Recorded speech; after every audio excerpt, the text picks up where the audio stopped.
Okay, guys and girls, it's me again. Kind of like a vlogging sort of thing for whatever reason I see fit at the time. Right, the way things stand between myself and the church at the moment is I have officially resigned from all the positions of authority and the rest of that I had before in terms of helping out with things like um, the, the counting up of the money, the deanery synod, uh, the church committee and the parish committee and the like. So I've resigned from absolutely every single official task that I've had before, and so there. But I still, maintaining my relationship with the church, which I will still attend, but not with nowhere near as much giving a shit really as I've done before. I do have this thing going on inside me at the moment that uh, the church is by its very nature, okay, contrary to finding out the truth. Um, but then, of course, there's also people in the world who call themselves truthers who are also against finding out the truth as well, which I think is interesting. So if the church itself isn't going to have a sufficiently broad mind and is going to do, as it were, the sin of false testimony against their neighbour, then I've got to think carefully about how I appraise my membership of it, or indeed my relationship to it, which would of course be two different things.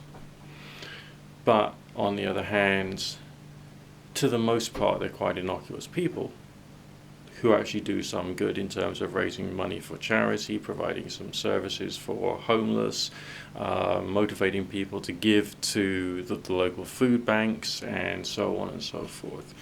General encouragement with helping with refugee charities, and there's lots of good there. It's just a question of there is things wrong with the theology and the politics of the church, which is getting in the way of them perceiving me in a brilliant light, or me being able to perceive them in the same quality of light that I would like to be able to perceive them. Of course, it'll be a bit of a wrench, like not going once a year to the cathedral and participating in their the annual things I did there, because the cathedral was really nice. Beautiful ancient artwork. The singing was often good, and I do like a bit of sacred music. Old sacred music is good. Transporting, it's basically what New Age music would have been like if it was done like fucking 500 years ago or something like that. You know what I mean? It's just transporting, it's beautiful, it's uplifting, and it's nice. But this issue of the church being quite so terrified of what it considers to be witchcraft doesn't sit right with me. And it also doesn't sit right with me that there will always be people in the church who will look at me like, what as if I'm somehow the other, or I'm maybe involved in something which they don't necessarily feel comfortable with. So part of me thinks I should completely confirm their prejudices and go total green velvet wearing, lunacy. But that would be over the top and stupid and childish, wouldn't it? That would be a childish reaction to a complex psychological and historical dynamic, really. The other part of me thinks that it's good that I'm not as heavily involved with the church, because then that frees me up as far as time is concerned for my work, for other pursuits, which is good. And also psychologically frees me up to be able to engage more in my eccentric interests, which I think would be a good way of looking at things. So, I'm just still going to attend it once in a while, including today online. I'm just not as involved. And I also think I should stop giving a shit because for anyone who has a desire to make the world a better place, okay, in one form or another, we suddenly take upon the burden on ourselves of like everything that we think is wrong in the world. Everything. In terms of like the way in which people understand the world, the way in which people engage in the world economically, the way in which people perceive how they should be deploying their political understanding, and nearly everything else on the face of the planet. And that is unfortunately me. And I don't want to be this way, but if I go completely the other way, then I kind of like harden my mind, my heart, and my emotions against like everything and anyone. And that also wouldn't be good either. So it's just like the complex time of trying to get balance, and a complex time of trying to work out where I really stand. Because like when you've got a very singular, very fixed understanding of yourself, it's easier to move forward in life with that sort of like feeling of every single part of you is moving in the right direction, But when things get even more complicated, which they always do when you grow up, when you get older, you don't have that sense of a singular state of identity. You don't have that sense of a singular direction, a singular nationhood, a singular understanding of true religion or true politics or this, that, and the other. Instead, you get complexity of different layers of nuance and understanding, which is good, but it's also less comfortable. The state of being in a state of less comfortableness is actually very good, because without it, you wouldn't be able to have the freedom and right to be able to think, perceive things in different ways, make intelligent decisions, and go through the right levels of growth of perspective.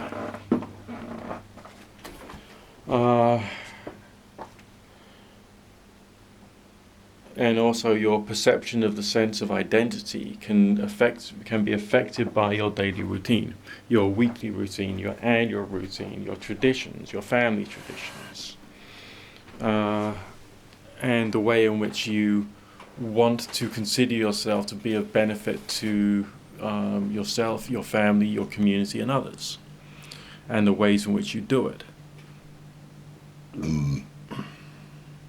And it's probably the shying away from complexity, which is what every human is somehow afraid of to a certain extent, but which has also led to ideas such as the fear that the church has about witchcraft. These are people who are praying incantations over symbolic flesh and blood every Sunday morning. Okay, but yet they're afraid of witchcraft.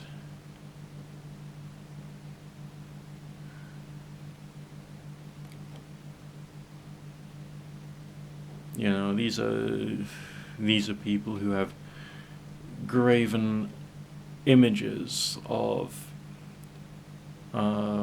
artistic expressions of people from history and of spiritual beings such as angels, and yet they're afraid of witchcraft.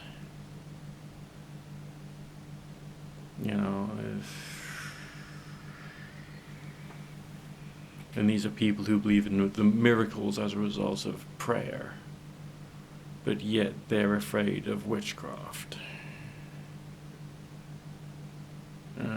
These are people who demonize church imagery, namely that which came out of the tarot, which came out of the Christian Triumph procession, and the contemplation, intellectual contemplation of the symbols applied to people's lives, namely, tarot reading, which is essentially what it is in many ways.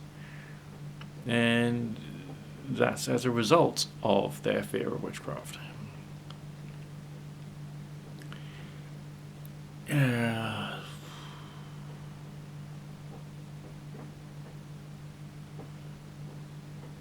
And then you got people of other different like faith groups or denominations who have their fears and their identity issues and their confusions and their lack of coherence of thought when it comes to all manner of issues, both with spiritual and material and all sorts. You know, I mean, the problem here is not Christianity or Judaism or Islam or paganism or witchcraft. The problem here is humanity and the search for comfort and the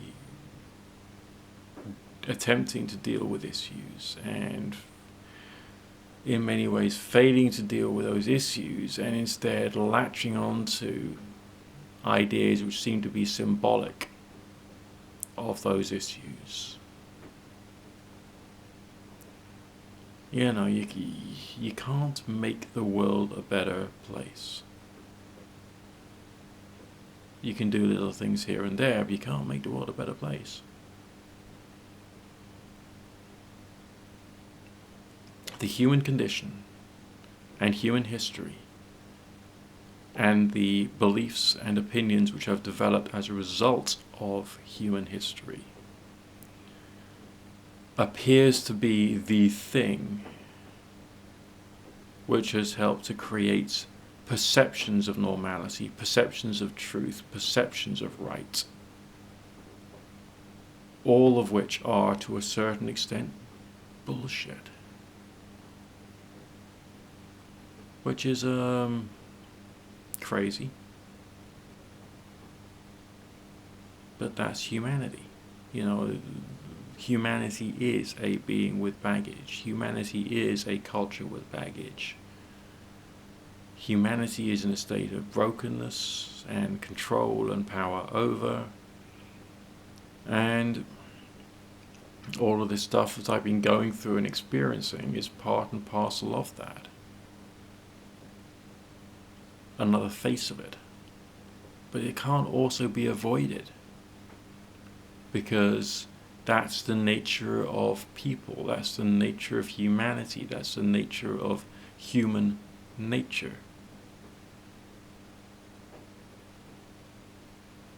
Complex.